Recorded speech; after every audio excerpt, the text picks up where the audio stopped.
ದಕ್ಷಿಣ ಕನ್ನಡ ಜಿಲ್ಲೆಯ ಬೆಳ್ತಂಗಡಿ ತಾಲೂಕಿನ ಪ್ರಸಿದ್ಧ ಧಾರ್ಮಿಕ ಕ್ಷೇತ್ರವಾದ ಧರ್ಮಸ್ಥಳದಲ್ಲಿ ವಿಸ್ಮಯಕಾರಿ ಘಟನೆಯೊಂದು ನಡೆದಿದೆ.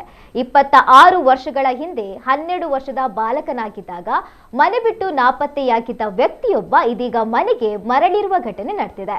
ಧರ್ಮಸ್ಥಳದ ಅಶೋಕನಗರದ ನಿವಾಸಿಯಾಗಿದ್ದ ಸತೀಶ್ ಎಂಬಾತನೇ ಈಗ ಸಲೀಂ ಆಗಿ ಮರಳಿ ಮನೆಗೆ ಸೇರಿದ್ದಾನೆ. 2000 ಇಸವಿಯಲ್ಲಿ ಧರ್ಮಸ್ಥಳಕ್ಕೆ ಬಂದಿದ್ದ ಸರ್ಕಸ್ ತಂಡದೊಂದಿಗೆ ಓಡಿ ಹೋಗಿದ್ದ ಈತ ಇಷ್ಟು ವರ್ಷಗಳ ಕಾಲ ಮಹಾರಾಷ್ಟ್ರದಲ್ಲಿ ನೆಲೆಸಿದ್ದ. ಕಳೆದ 26 ವರ್ಷಗಳಿಂದ ಮಹಾರಾಷ್ಟ್ರದಲ್ಲಿ ನೆಲೆ ನಿಂತು ಕೆಲಸ ಮಾಡಿಕೊಂಡಿದ್ದ ಈತ ತನ್ನ ಸ್ವಂತ ಊರು, ಭಾಷೆ ಹಾಗೂ ಹೆತ್ತವರನ್ನೇ ಸಂಪೂರ್ಣವಾಗಿ ಮರೆತು ಹೋಗಿದ್ದ. ಅಲ್ಲಿಯೇ ಇಸ್ಲಾಂಗೆ ಮತಾಂತರಗೊಂಡು ತನ್ನ ಹೆಸರನ್ನ ಸಲೀಂ ಅಬ್ದುಲ್ ಅನ್ಸಾರಿ ಎಂದು ಬದಲಾಯಿಸಿಕೊಂಡಿದ್ದ.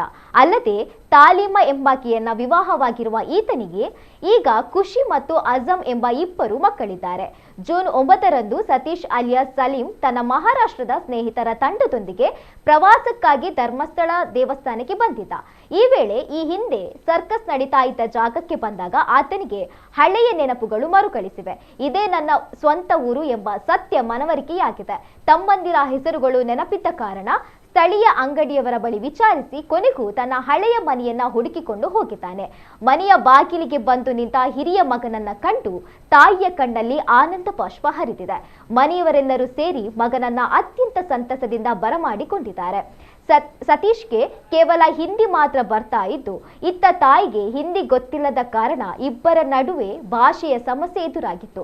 ಆದರೂ ಭಾಷೆಯ ಹಂಗಿಲ್ಲದೆ ತಾಯಿ ಮತ್ತು ಸಹೋದರರನ್ನ ಸತೀಶ್ ಗುರುತಿಸಿ ಅಪ್ಪಿಕೊಂಡಿದ್ದಾನೆ.